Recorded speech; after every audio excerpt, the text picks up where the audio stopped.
Hi, welcome to the Java programming tutorial.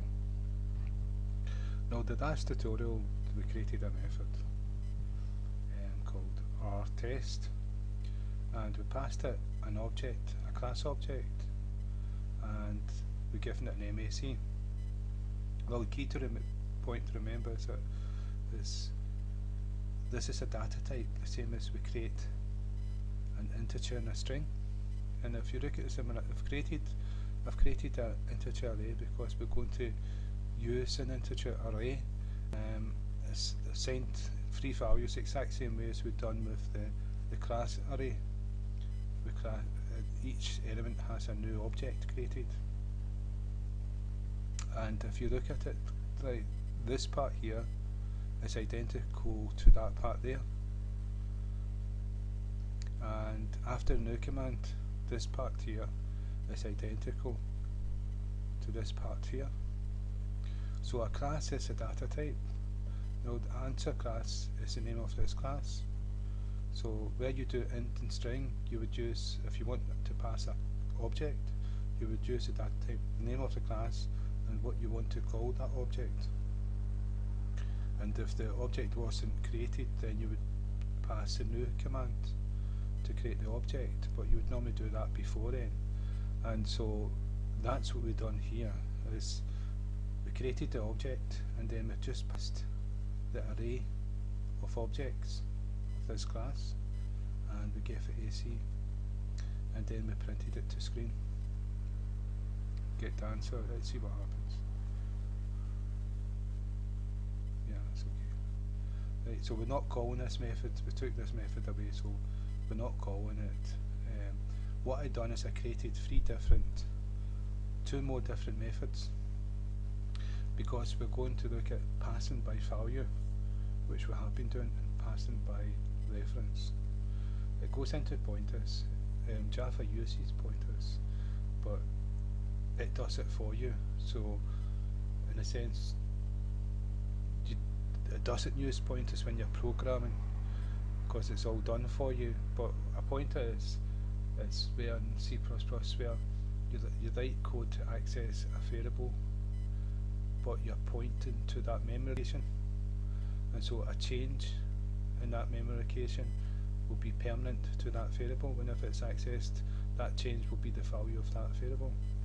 And so a way to explain the difference between passing by reference and passing by value is, say, if you're applying for a job and the job says, oh, send me your CV and write a letter or whatever by email, and so you make yourself up a CV. Obviously it's going to be a perfect CV, and it's done in Word document, and so you save it as a doc. So you open up the email, you give all the details and why you're applying for the job, what job you're applying for, reference numbers and all the rest of it, so that they know exactly what job you're applying for by their own reference. And then you attach your CV. You attach your CV .doc file, and then you send it. Like, what gets sent? Is it a copy of your CV, or is it your actual CV that's on your computer? Right. And so that's what we're going to explore to try to explain this. So the employer opens up the CV, reads it, he's interested, looks at it, and he opens it up to read the CV, and hey presto, Word document opens up with the CV there. He's quite impressed, he looks at it, alright then, and he makes some changes to, like, you've got A's, and he changes them to B's, and it could be that he forgets that he's done this, and it could be that he was meaning to change someone else's or something else, and he prints it off. He makes the saves the changes, and prints it. Invites you for an interview. You print off a copy of your CV, the original copy, from your computer, and you go for an interview. And during the interview, you say how you've got A's for such and such a thing, and he looks at the CV and says, no, you said in your CV you've only got B's, you're telling lies. And you say, no, you take out your CV and say, no, look, it's A's, You say, no, look, it's B's, you're telling lies, and you say, no, you must have changed it, or someone and must have changed it. It was never B's. And he says, well, tell you what, we don't want you for a job anyway. You're not getting the job because you're very argumentative and you tell lies. But why did that happen? When he made the changes, because it was a copy, the changes didn't change the original copy. The changes didn't change the original copy. So your copy stays the same, but the copy that he has was changed, so it's got different data on it. Even though it's the exact same CV, it's not anymore, it's a copy. And so that's by value. You pass that CV to him via email by value. And so there's two different ones of the same existing. And so that's the same as in programming. You pass by value, you pass a copy. If it was passed by reference, what you would do is he would receive the email with like he would be able to open up the CV, but it would be like the original copy on your computer that would appear on his screen. And if he made a change to it, that change would be sent all the way through the internet to your computer and changed on your computer. And if he saved it, that save command would go all the way through the internet and save on your computer. And so if he printed out what he saw on his screen, a printed copy of the CV that he's changed would appear on his screen. And when you opened up your CV in your computer, it would have all these changes on it. You go, wait, what's went wrong? This is B's and this, I put A's on it. You would see the changes because there wouldn't be two copies. It wouldn't be a copy he got. He would have access to the original.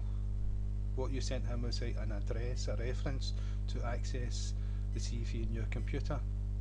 So it was the exact same thing. Any changes that was made from him would be permanent, and same as if you made changes to it, that's what he would see in his computer. So that's the difference between passing by reference and by reference. And so when we pass in an array to a method, it's not a copy it's getting sent. It's not getting sent by value, it's getting sent by reference. So any changes made to this will affect the change, will be permanent to the change in the original one in memory. But if you pass an integer, which is not is not an array, then any changes within the method does not affect the original copy, and we're going to prove this. And so we'll start with the integer.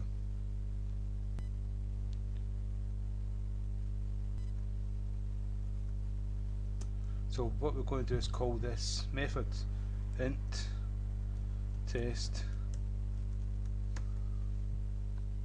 and so it needs something passed to it. We've created an integer here, and we've given it the value 55, so number is, called number. And so that's us passed 55 to this method.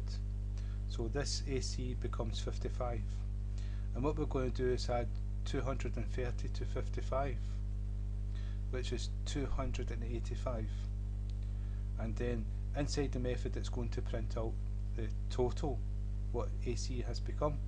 So if we run the program,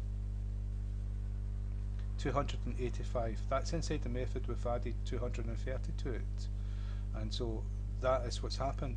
Now to prove it, what we're going to do before we run this method, we're going to do the system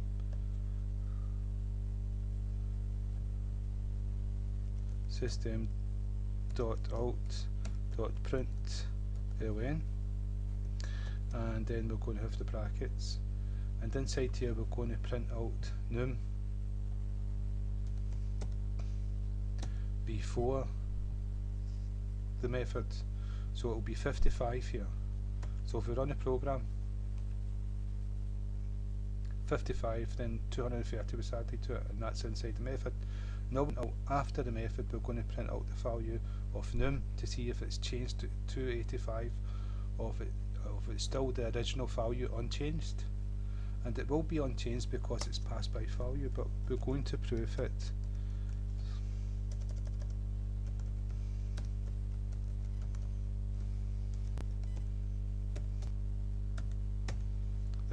So we're going to print out num 55, print out pass to, it's going to get passed to the method that 230 add to it.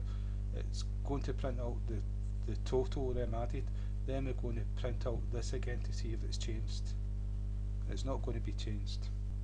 There you go. Right, 55 was the original. Inside the method we added 230, changed it to 285. And once the method was finished, we tested the num to see if it was changed, and it was unchanged because it was a copy that was changed. So that's pass by value.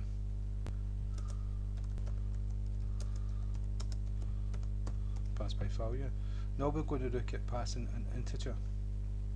So if we take these away, we've created an integer up here and we've given it 2, 12 and 22, and we've called it number. And so what we're going to do is we're going to call our int and brackets, and it takes an integer. So the integer is called number. It takes an array of integers, number, and then semicolon. So we've passed it an array of integers. So what's getting passed here is a reference, but we're going to prove it. So inside we're going to add, we'll take this away first. What we're going to do is we're going to print out the first element of AC as an integer. So the first element we're going to print out to screen 0, which is 2. That's 2 there.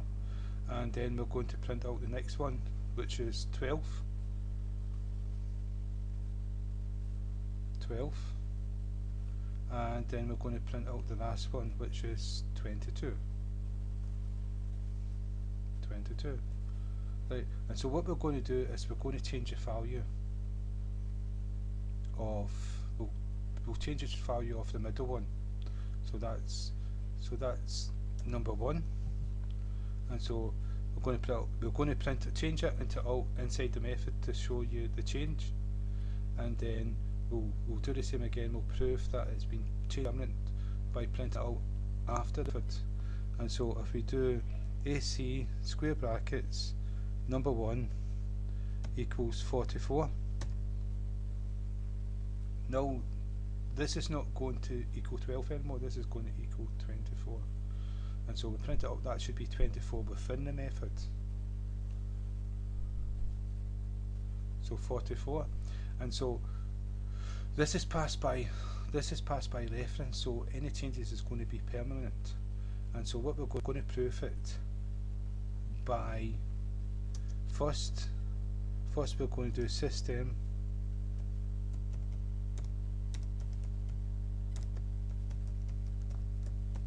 and then we're going to go number. What we're passing is number here, but we've given it a new name, and so here outside it's called number, so that's how we access it. And so what we passed is number 1, and so we're going to print out the value of number 1 before the method.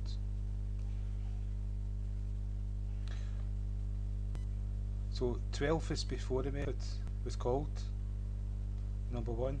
Then inside the method it was changed to 44 because we said number 1 equals 44, and after the method we're going to print out the value of element number 1 to see if it's permanent change to the original array, which it should be because it's not a copy we've passed, it's an original thing.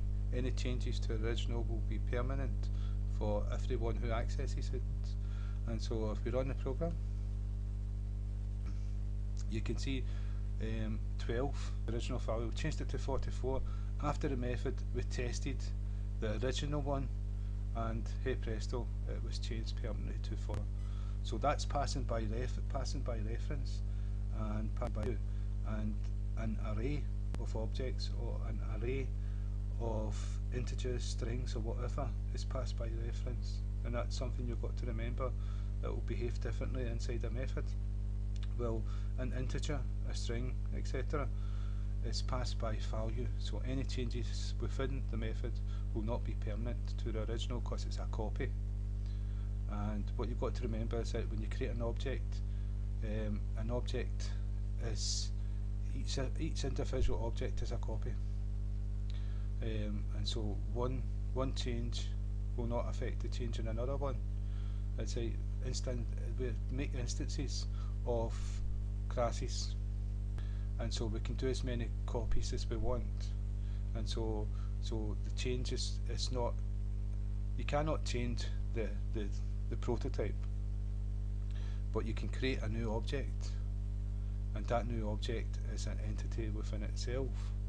And so we're going to continue with objects, because this is important for the object-oriented programming to understand this and get a grasp of it. And once you know it, it's very easy and straightforward. It's just grasping this concept. So again, thank you for your time, and I hope that's helped.